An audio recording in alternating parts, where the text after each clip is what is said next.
I'm taking my mistress instead. I sold our house before they returned.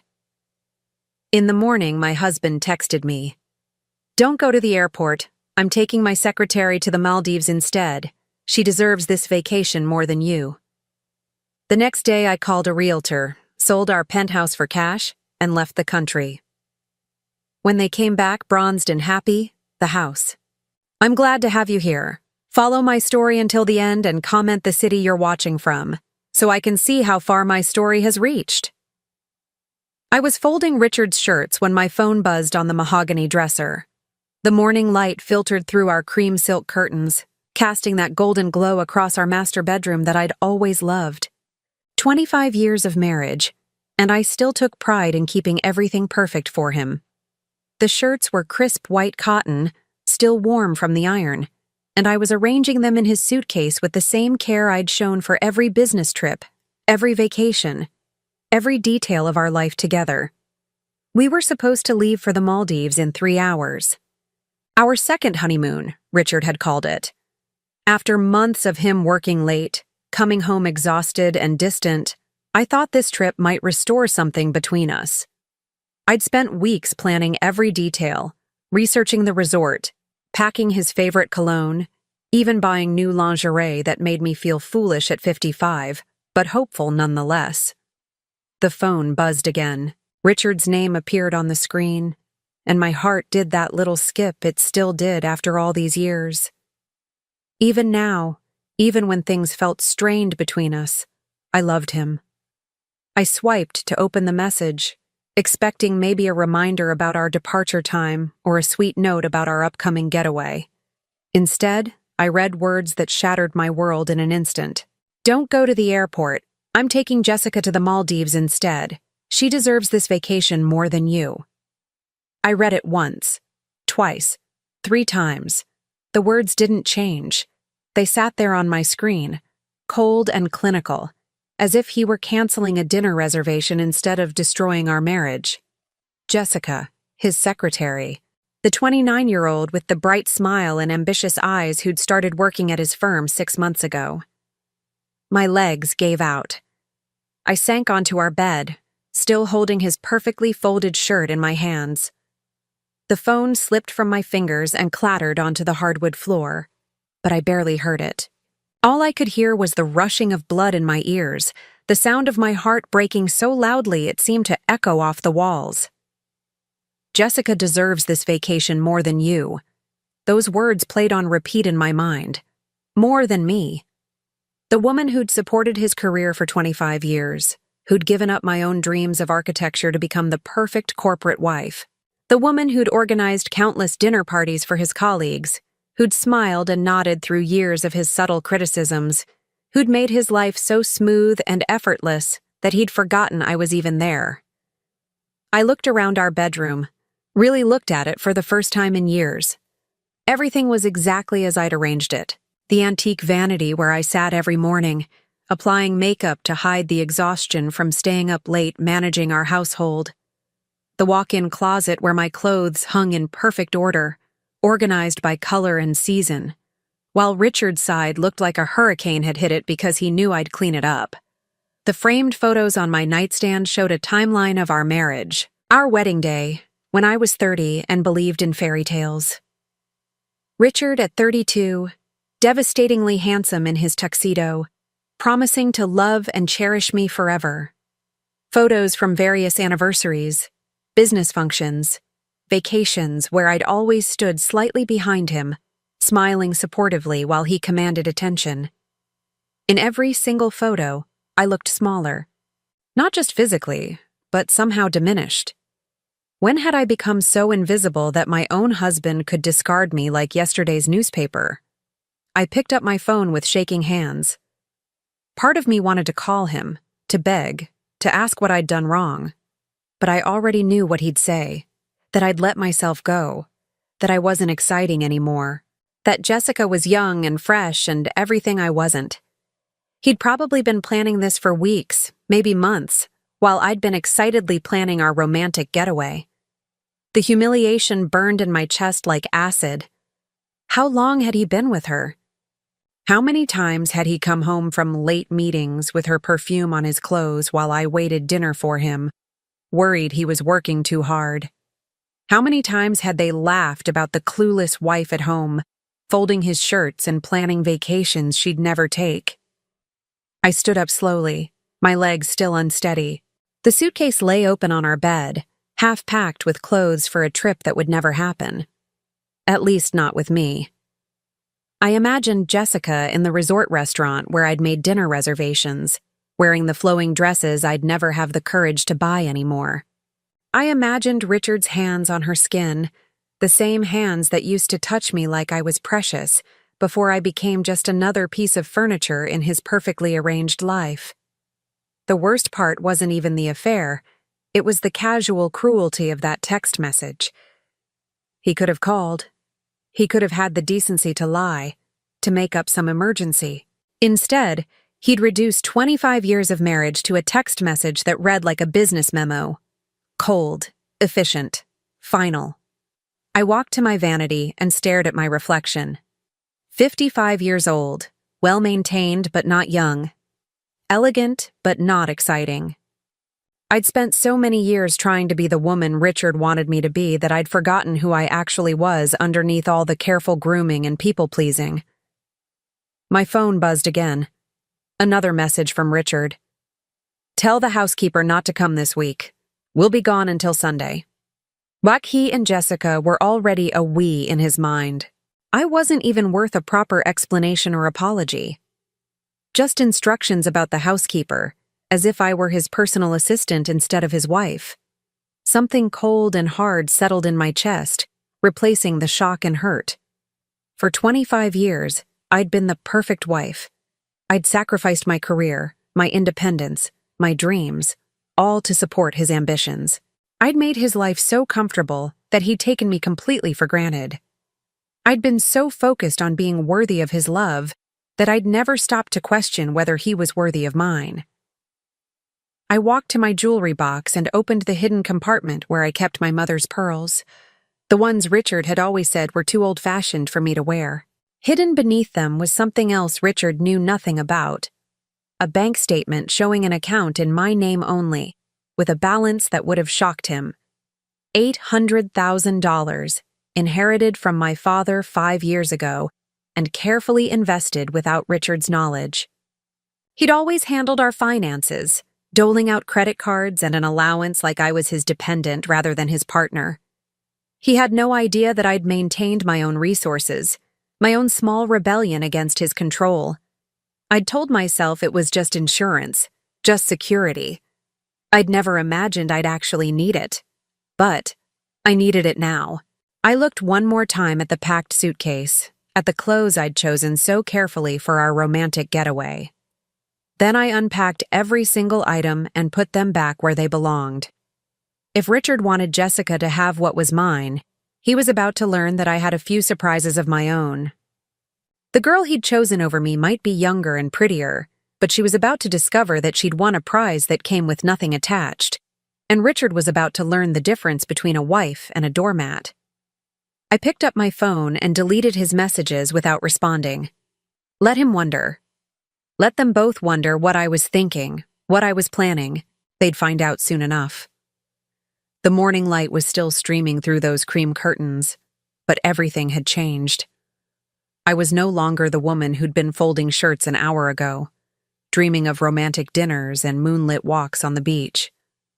That woman was gone, and in her place was someone I'd forgotten existed, someone who was done being taken for granted. I sat in the kitchen, staring at my untouched coffee as the morning turned to afternoon. The silence in our house felt different now, heavy with the weight of 25 years of self-deception. Every corner of this place held memories I'd painted in golden hues, but now I saw them for what they really were.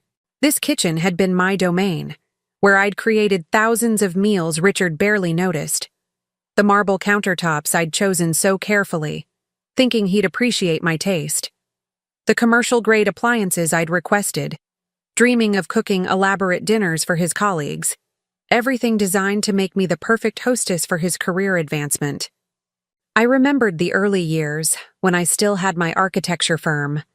I'd come home energized from designing office buildings and residential complexes, eager to share my day with Richard. But his work was always more important, more demanding, more deserving of discussion.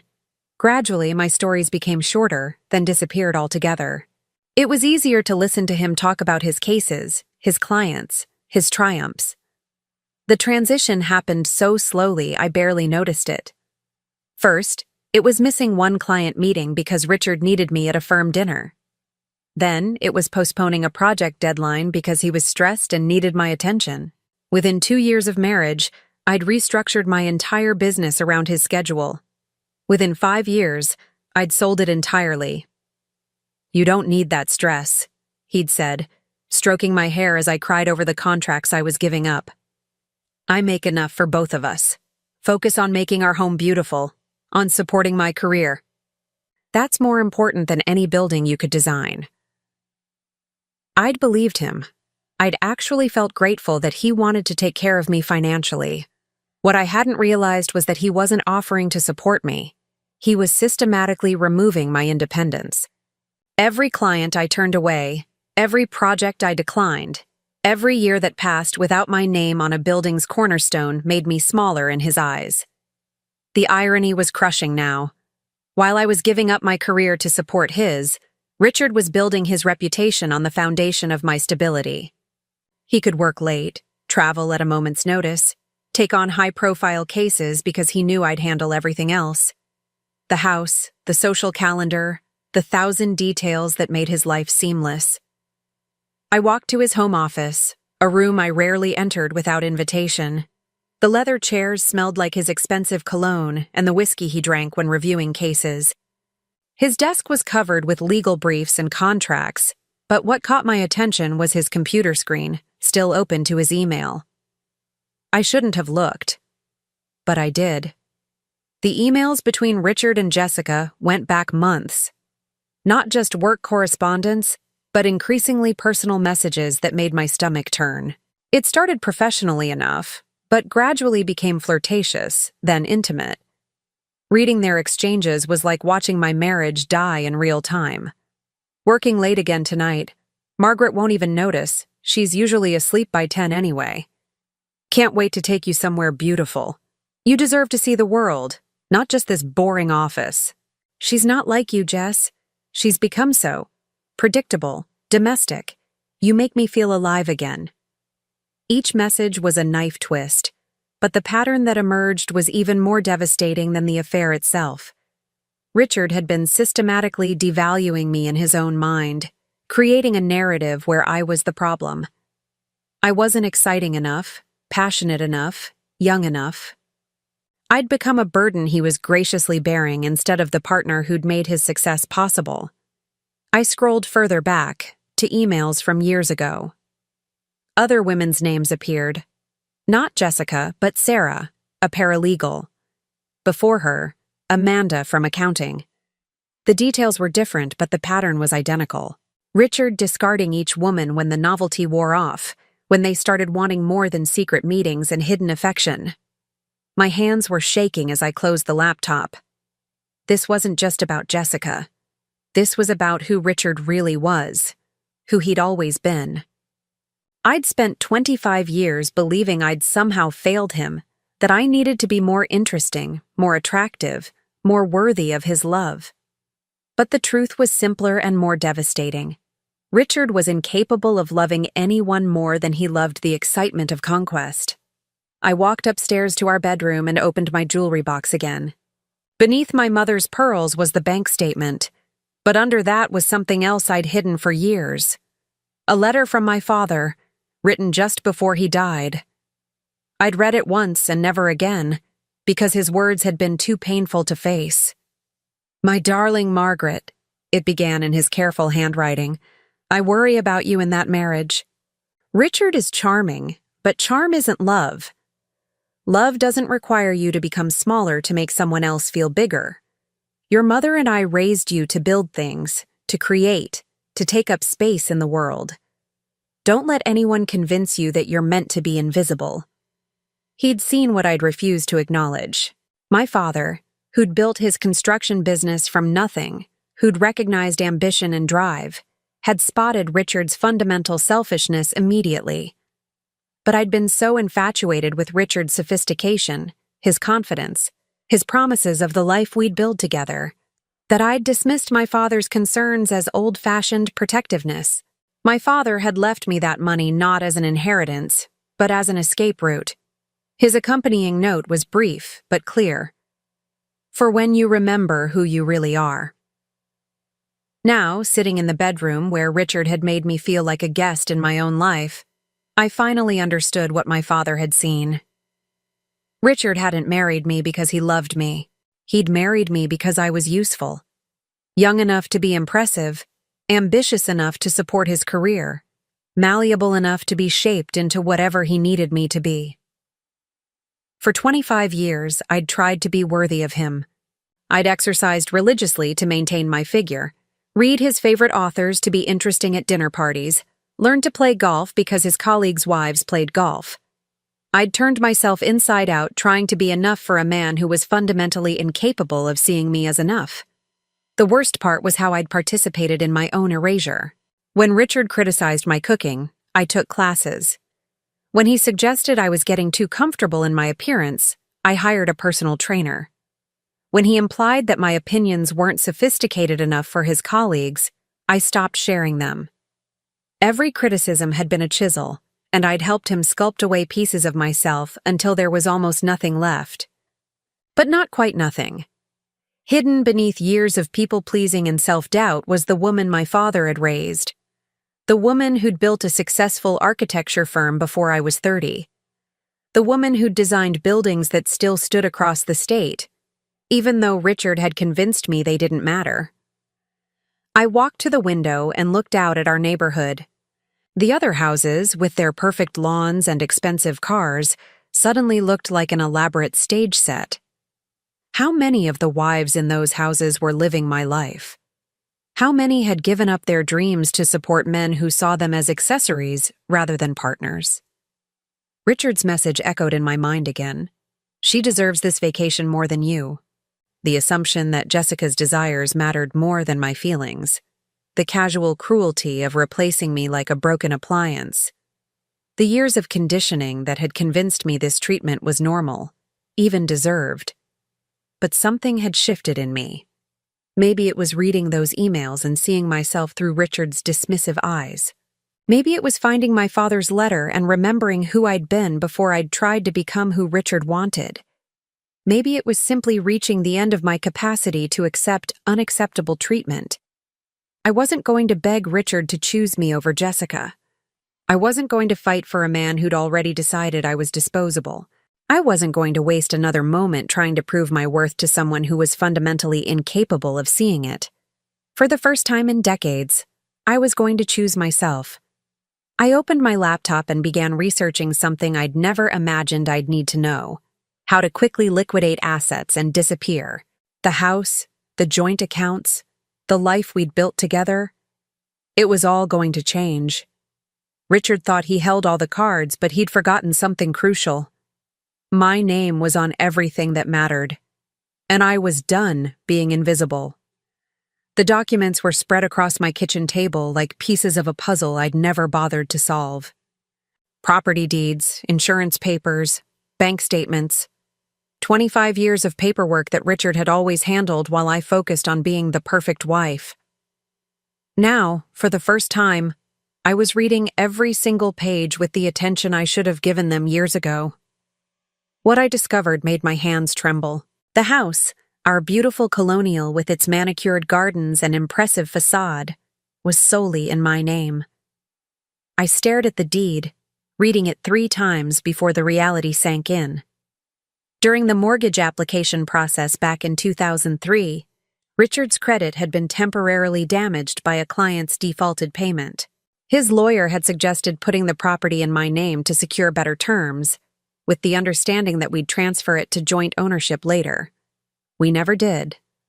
For 20 years, I'd lived in this house believing it was ours, making decisions with Richard about renovations and improvements, while legally it belonged entirely to me. Richard had been so focused on his career, so confident in his control over every aspect of our lives that he'd forgotten this crucial detail. Or perhaps he'd assumed it didn't matter because he'd never imagined I'd have the courage to use that power. I pulled out my phone and called Patricia Wells, the real estate agent who'd helped us find this house 2 decades ago. She was still in business, now running one of the most successful agencies in our area. Her voice was warm when she answered, remembering me immediately. "Margaret, how wonderful to hear from you. How are you and Richard doing?" "Actually, Patricia, I need to ask you something confidential. Hypothetically, if someone needed to sell a house very quickly, say within 48 hours, what would that look like?" There was a pause. Patricia had been in real estate long enough to recognize the tone of a woman whose life was falling apart. "Hypothetically," she said carefully, "it would mean accepting significantly below market value. Are you in some kind of trouble, dear?" "Not trouble," I said, surprising myself with how calm I sounded. "Freedom." I explained the situation in broad strokes, not the affair, but the need for immediate liquidity and complete discretion. Patricia listened without judgment, her professional instincts kicking in. "Your house would normally sell for around $1,200,000, she said. "For a cash sale within 48 hours, you'd probably need to accept $900,000. Maybe $950 if we're lucky. It's a significant loss, but if you need out quickly." $900,000. It seemed like an enormous sum and a devastating loss at the same time. But what was the alternative? Stay married to a man who'd discarded me via text message? Fight for half of assets that I'd helped build while he rewrote history to make me the villain? "Patricia," I said, "I want to list it. Today. Cash offers only." Another pause. "Margaret, are you absolutely certain? Once this process starts, there's no going back.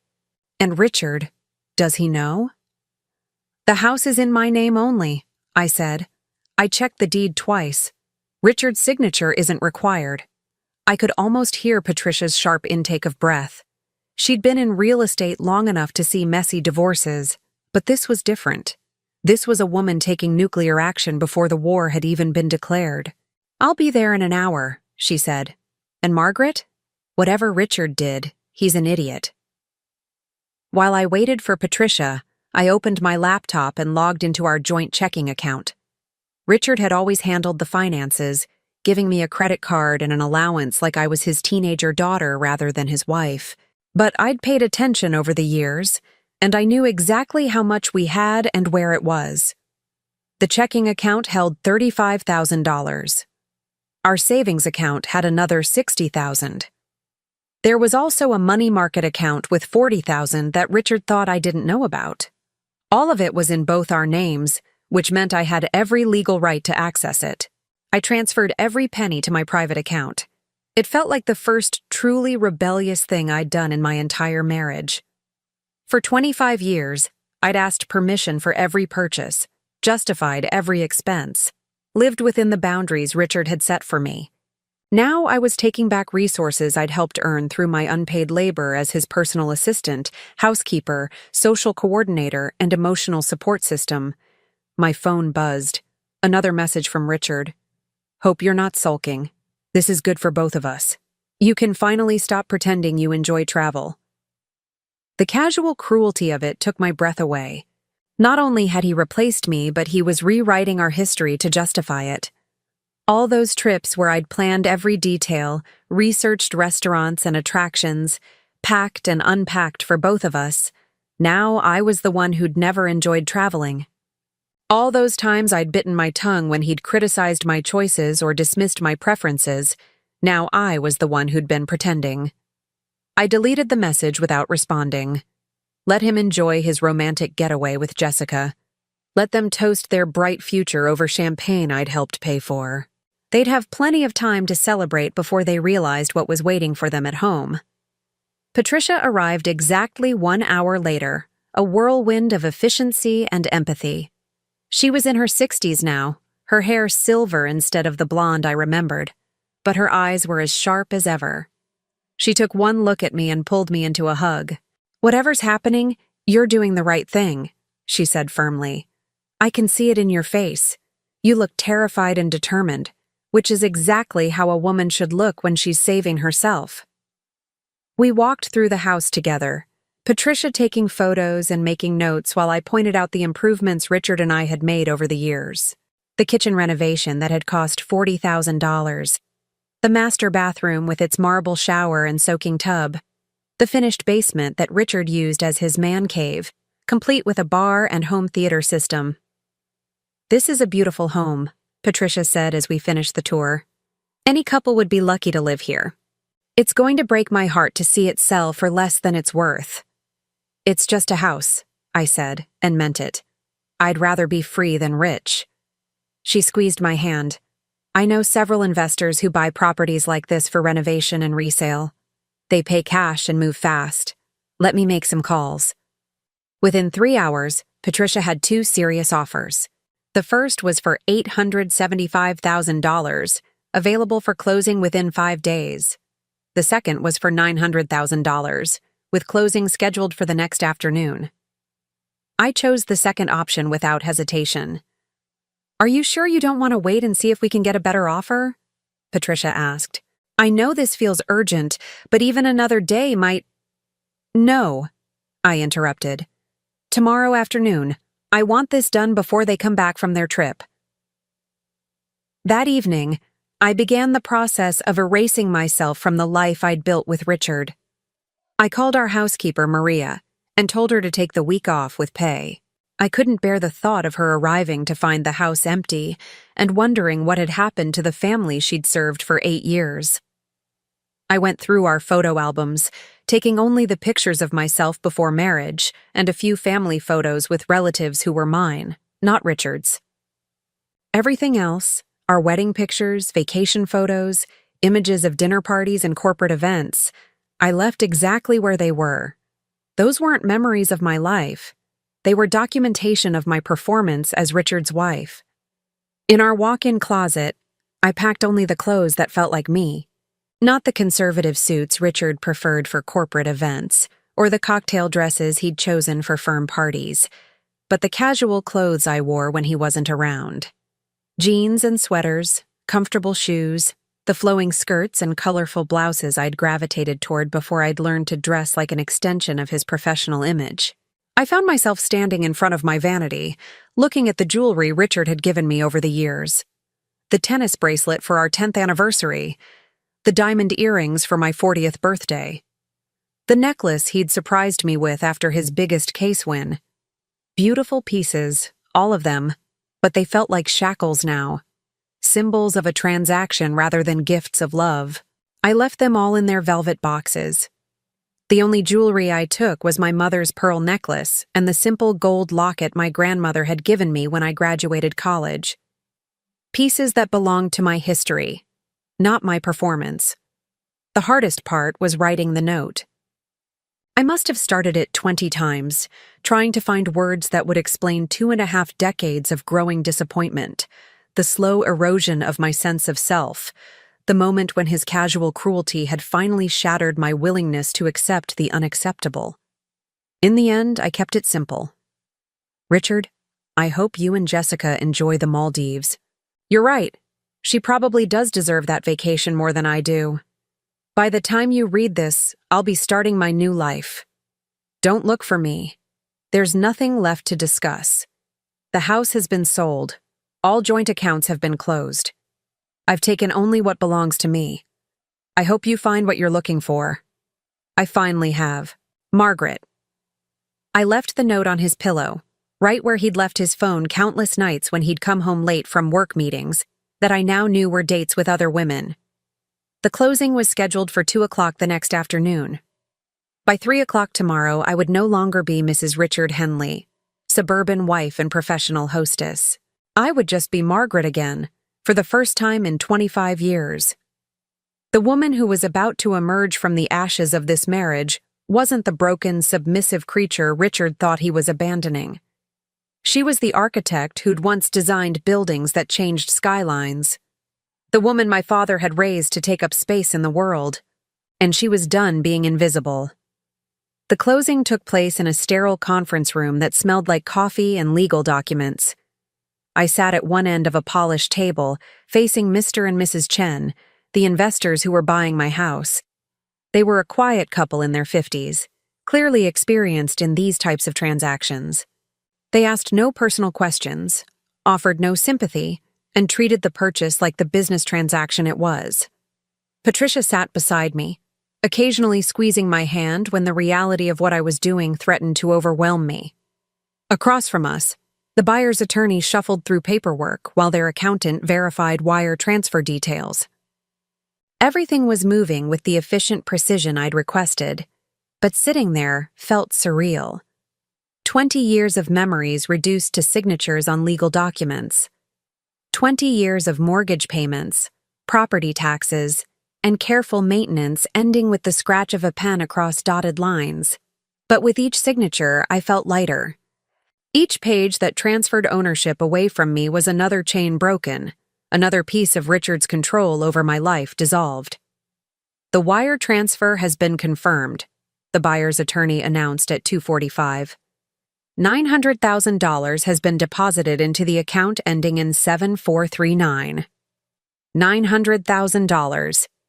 Combined with my inheritance account and the joint funds I'd transferred, I now had access to over $1,700,000.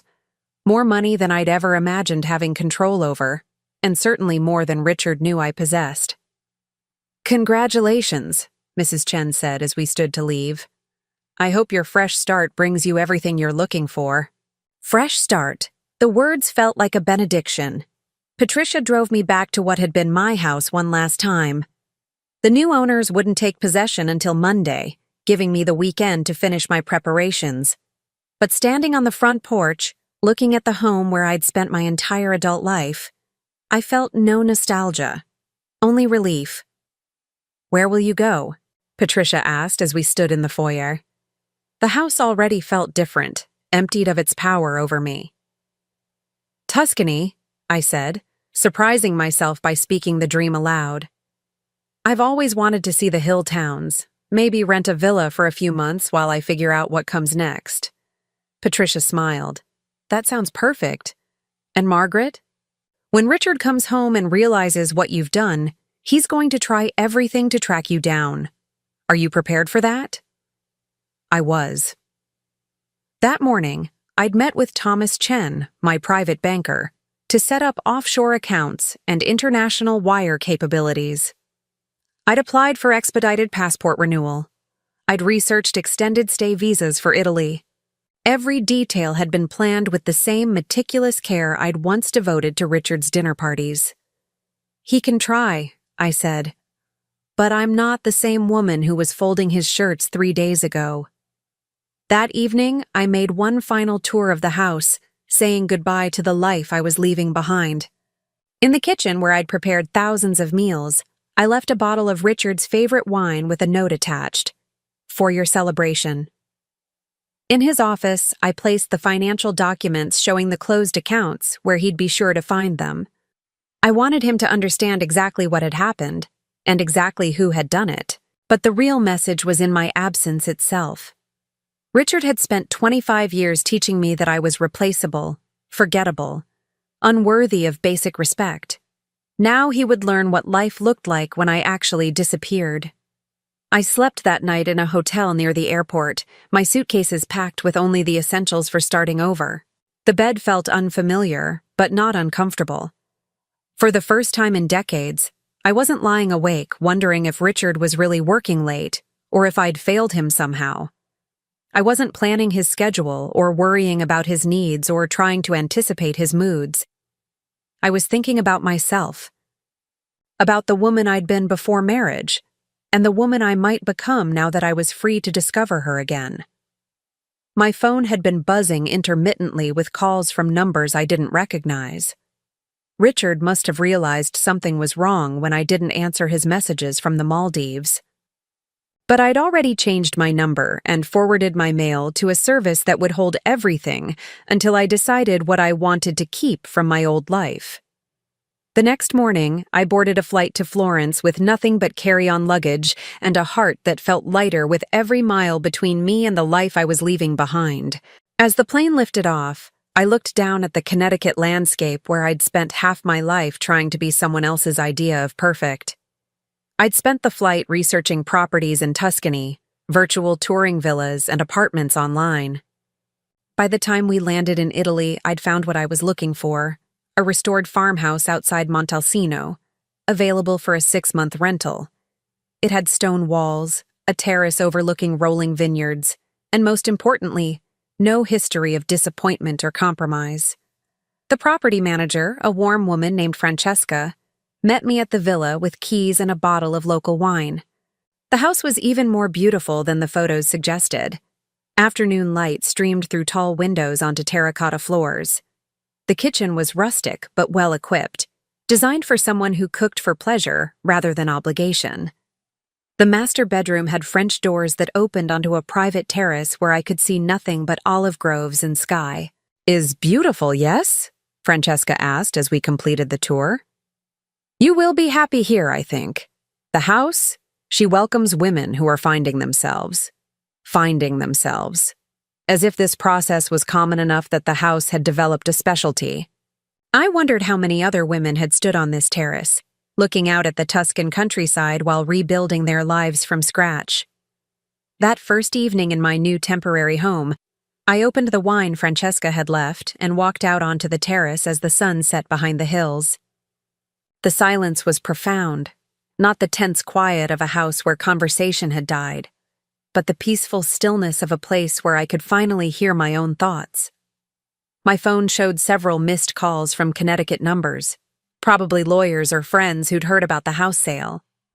But I wasn't ready to explain or justify my choices to anyone yet. This time was mine. This space was mine. This silence was mine. I thought about Richard and Jessica, probably still lounging on their resort beach, maybe discussing their future together. Richard had likely painted me as a bitter, abandoned wife who'd finally shown her true colors. Jessica probably felt victorious, having won the prize she'd worked so hard to steal. Let them have each other. Richard would discover soon enough that a woman who'd pursue a married man was exactly the type who'd leave when the money disappeared. And Jessica would learn that a man who'd discard a 25-year marriage via text message wasn't the romantic hero of her dreams. But their drama was no longer my concern. I was 55 years old, financially independent, and for the first time in my adult life, accountable to no one but myself. The thought was both terrifying and exhilarating. As darkness fell over the Tuscan hills, I made a list of things I wanted to do with my freedom. Learn Italian, take cooking classes with local chefs, visit every museum in Florence, maybe even explore returning to architecture, designing something beautiful instead of just maintaining someone else's life. The list grew longer as the wine worked its magic, and by the time I went to bed in my new bedroom, I was smiling. Genuine happiness, not the careful performance I'd perfected as Richard's wife.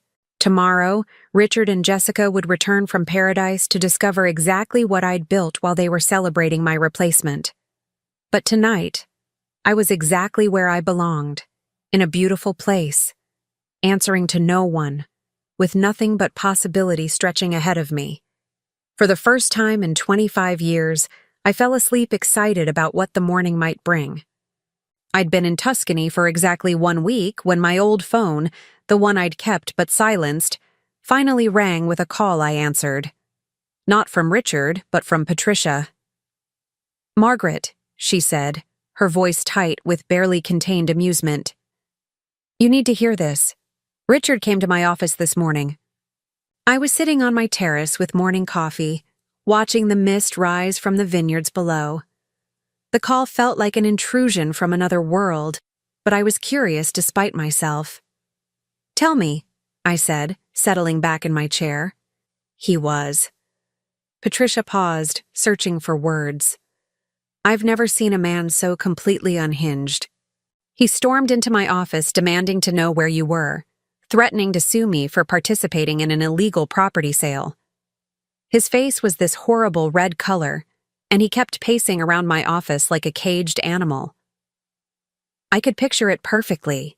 Richard's carefully controlled facade cracking when he realized he'd lost control of the narrative. What did you tell him? The truth. That you're the legal owner of the property and had every right to sell it. That all paperwork was properly filed and the sale was completely legitimate. Patricia's voice took on a satisfied tone.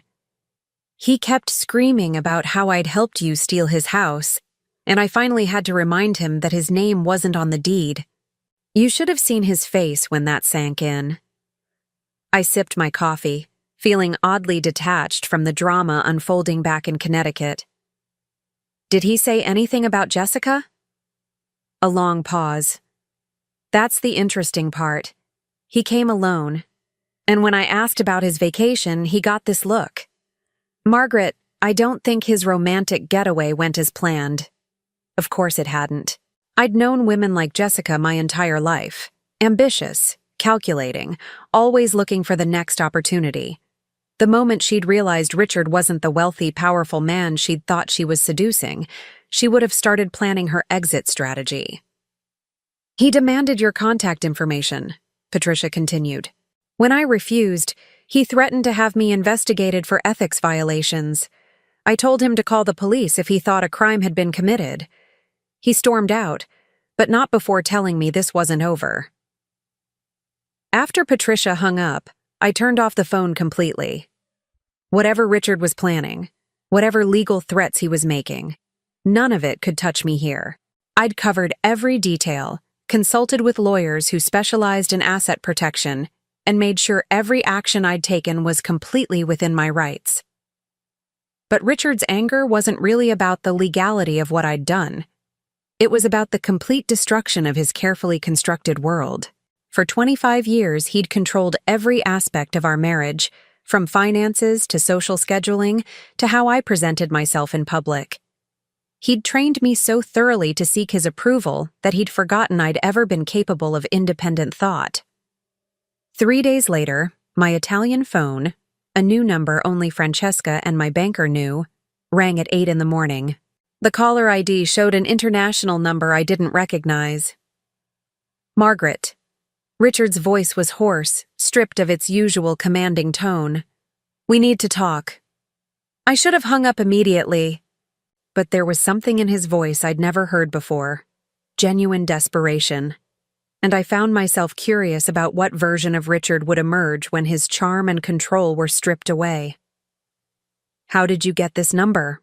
I asked calmly. I hired a private investigator. Margaret, what you've done. This is insane. You've destroyed our entire life over a simple misunderstanding. A simple misunderstanding. Even now, even facing the complete collapse of his world, Richard was rewriting history to cast himself as the victim. Is that what you're calling it? Look, maybe I handled the vacation thing poorly. Maybe I should have discussed it with you first. But selling our house?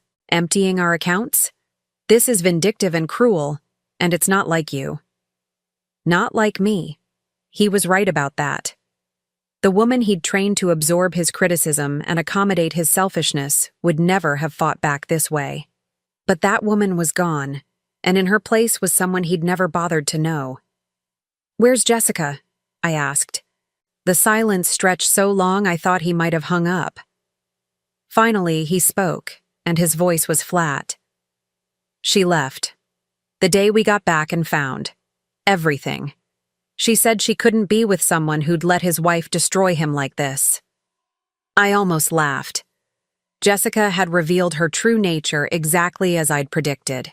The moment Richard stopped being a powerful, wealthy man with something to offer, she'd disappeared. All his romance with her had been based on a version of himself that no longer existed. Richard, I said gently, you need to understand something. This isn't about Jessica. This isn't about the vacation or any single thing you did. This is about 25 years of being treated like an employee in my own marriage. That's not, he started, but I cut him off. You replaced me with a text message, like I was a restaurant reservation you needed to cancel. Do you have any idea what that felt like?" Another long silence. When he spoke again, his voice was smaller, almost childlike. "I know I hurt you.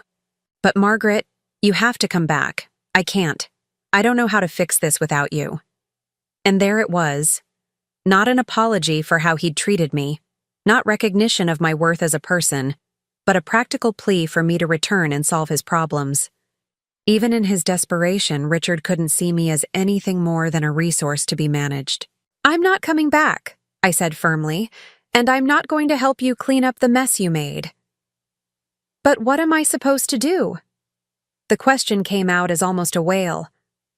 "The house is gone, the accounts are empty, my colleagues are asking questions. Everyone knows something happened and I look like a fool who couldn't control his own wife." Control his own wife. Even now, that's how he saw our marriage. Not as a partnership that had failed, but as a control system that had malfunctioned. "You'll figure it out," I said. "You're a smart man, Richard. You managed to convince me for 25 years that I was lucky to have you. I'm sure you can convince someone else. Margaret, please. I know I made mistakes, but—" "Goodbye, Richard." I hung up and immediately blocked the number. Then I turned off the phone and walked out onto my terrace, where the morning sun was burning off the last of the mist. I felt no satisfaction in Richard's obvious misery, no triumph in his desperate pleading. What I felt was something more profound: complete indifference to his problems. For the first time in my adult life, Richard's emotional state was not my responsibility to manage. That afternoon, I walked into the village of Montalcino and enrolled in an Italian language class. The instructor, a patient woman named Elena, smiled when I explained I was planning an extended stay. "Tuscany is good for healing," she said in careful English. "Many people come here to find themselves again." Over the following days, I established a routine that belonged entirely to me. Morning coffee on the terrace while reading Italian newspapers with a dictionary beside me. Language lessons 3 afternoons a week. Long walks through the vineyards where I photographed the changing light on the landscape. Cooking classes with a local chef who taught me to make pasta by hand and select the perfect wine for each dish. For the first time in decades, my days were my own. No schedule to coordinate around Richard's needs, no social obligations to fulfill for his career, no careful monitoring of his moods to determine whether I could share my own thoughts and feelings. 2 weeks after Richard's phone call, I received a package forwarded from my old address. Inside was a legal document, divorce papers, along with a letter from Richard's attorney demanding the return of marital assets and threatening legal action if I didn't respond within 30 days. I took the papers to a cafe in the village square and read them over a glass of Brunello di Montalcino. Richard was claiming that I'd stolen community property and demanding half of everything I'd taken, including my inheritance from my father. His lawyer had crafted a narrative where I was a vindictive wife who'd destroyed the family finances in a fit of spite. The irony was perfect. Richard, who'd spent our entire marriage controlling our finances and treating me like a dependent, was now claiming that money I'd inherited from my own father somehow belonged to him. Money he hadn't even known I possessed until I used it to escape him. I folded the papers and put them in my purse. Tomorrow, I'd call the lawyer I'd retained before leaving Connecticut and let her handle Richard's threats. Tonight, I had dinner plans with Elena and her husband Marco, who'd invited me to their family's Sunday meal. As I walked back to my villa through the golden evening light, I realized something remarkable had happened. Richard's desperate phone call, his legal threats, even the knowledge that our divorce would probably be messy and expensive, none of it had the power to upset me anymore. I'd spent 25 years walking on eggshells around his emotions, managing his reactions, living in fear of his disapproval. Now, even his rage couldn't touch the peace I'd found in this simple life I was building for myself. Richard could keep his anger, his lawsuits, and his need to blame me for the consequences of his own choices. I had something infinitely more valuable: the freedom to discover who I really was when no one was watching, judging, or trying to control me.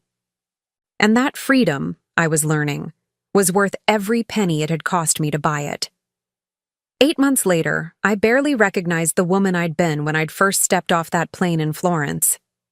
The Margaret who'd folded shirts with trembling hands while reading her husband's cruel text message felt like a character from someone else's story. I was standing in my kitchen, my permanent kitchen now, having purchased a small villa in Montalcino after falling in love with the peaceful rhythm of village life, when my Italian phone rang. The caller ID showed my American lawyer's office number. "Margaret," Sarah's voice was crisp and satisfied. "I have news about the divorce settlement. Are you sitting down?" I leaned against the stone counter I'd chosen myself, in the home I'd bought with my own money, surrounded by pottery I'd learned to make in the local artisan workshops. "I'm ready." Richard's attorney called this morning. They're withdrawing all financial claims and accepting the terms we proposed. No alimony, no asset division, clean break. He'll pay his own legal fees. I smiled, remembering the elaborate financial demands Richard had made initially. He'd wanted half of everything, including my inheritance, claiming I'd stolen marital assets. His lawyer had painted a picture of a vindictive wife who destroyed the family finances in a fit of jealousy. "What changed his mind?" I asked. Sarah laughed. "Your private investigator's report arrived yesterday. Apparently, Richard's been quite busy since you left. 3 different women in 8 months, including his current girlfriend who's been posting photos of herself in your old jewelry on social media. His law firm is also investigating some irregularities in his client trust account that date back several years." The jewelry stung a little. I'd left those pieces behind because they felt like symbols of transaction rather than love. But seeing them on another woman would still hurt. But the trust account issues didn't surprise me at all. Richard had always been careless about boundaries when they inconvenient him. "The best part," Sarah continued, "is that Jessica, remember the secretary? She's threatening to sue him for sexual harassment. Claims he promised to leave his wife for her and that she only went to the Maldives because she felt pressured to maintain the relationship or lose her job." I set down my coffee cup, genuinely shocked. "Is she serious?" "Dead serious. Apparently, after you disappeared and Richard's world fell apart, Jessica realized she could spin their affair as workplace coercion. Smart girl, actually. She's positioned herself as another victim of Richard's manipulation instead of the other woman who helped break up a marriage. The irony was breathtaking. Richard, who'd discarded me so casually, was now facing the consequences of his pattern with women. Jessica wasn't the naive victim she was claiming to be, but she was right about one thing. Richard had used his position of power to pursue her, just as he'd used his position as husband to diminish me. "So, he wants this divorce finished quickly and quietly," I said. "Very quietly. His reputation is hanging by a thread, and the last thing he needs is a messy court battle where more details about his personal life become public record." After I hung up with Sarah, I walked out onto my terrace and looked across the valley I'd come to think of as home. In the distance, I could see the vineyard where I'd started working part-time, helping with the harvest and learning about wine production. Next week, I was starting my new job as a consultant for a firm that specialized in sustainable architecture for historical renovations. My Italian had progressed from halting tourist phrases to genuine conversation. I had friends here, real friends who knew nothing about my old life except that I'd come to Tuscany to start over. Elena and Marco treated me like family, including me in their Sunday dinners and local festivals. Francesca, my former rental agent, had become a close friend who'd helped me navigate buying property and establishing residency. Most importantly, I'd rediscovered the woman I'd been before marriage. The architect who could look at a crumbling farmhouse and see its potential. The woman who could spend hours sketching design ideas or lose herself in the physical work of renovating her own home. The person who could sit in comfortable silence without feeling like she needed to entertain or accommodate anyone else. My phone rang again. This time, it was an international number I didn't recognize, but something made me answer. Margaret? The voice was tentative, uncertain. Richard's voice, but stripped of all its old authority. Richard. I kept my voice neutral. Congratulations on the new girlfriend. I heard she's posting photos in my old jewelry. A long pause. Margaret, I called to apologize. Really apologize. Not because my lawyer told me to or because I want something. Because I finally understand what I did to you. I sat down in the chair where I spent my mornings reading, looking out over the olive groves that had become as familiar as my own heartbeat. What brought this on? Therapy, he said, and his voice was different somehow. Smaller, but also more real than I'd heard it in years.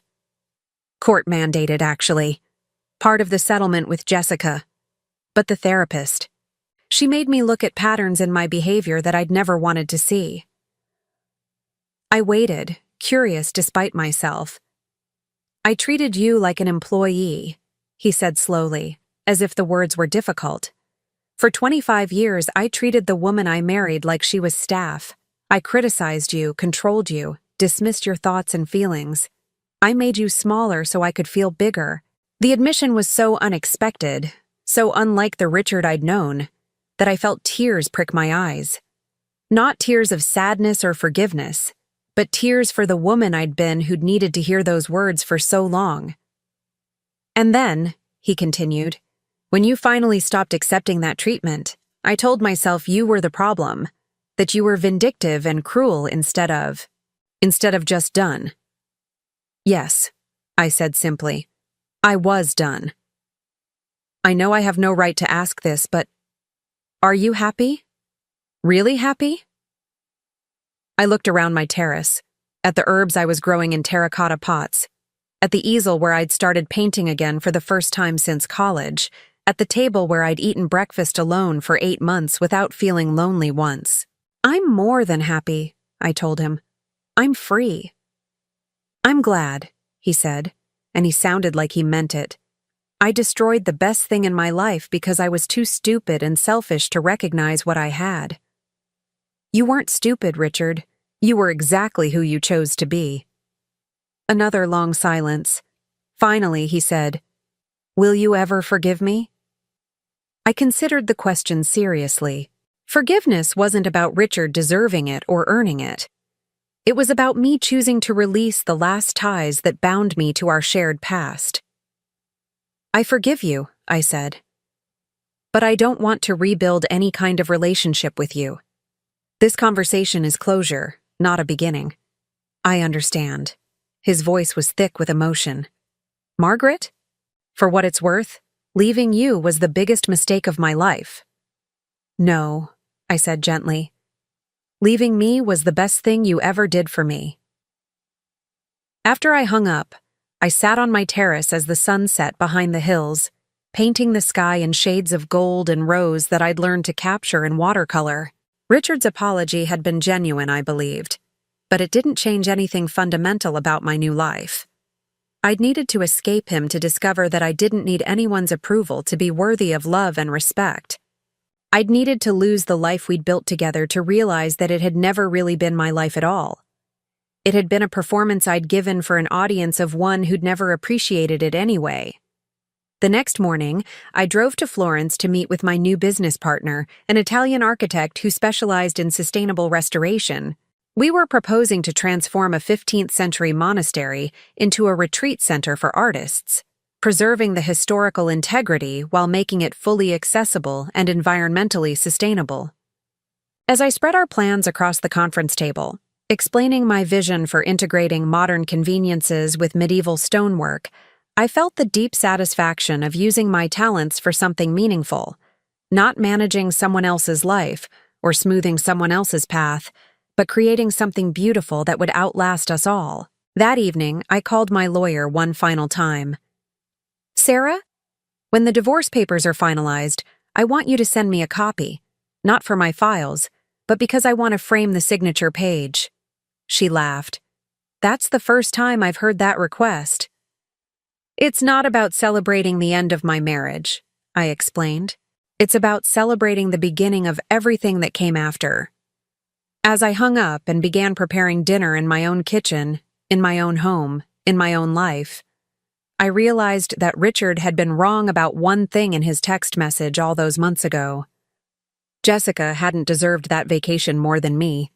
I'd deserved this life, this freedom, this peace, this joy in simple daily pleasures that belonged entirely to me. I'd deserved to discover that I was enough, all by myself, without anyone else's validation or approval. And now, finally, beautifully, completely, I had it. Now I'm curious about you who listened to my story.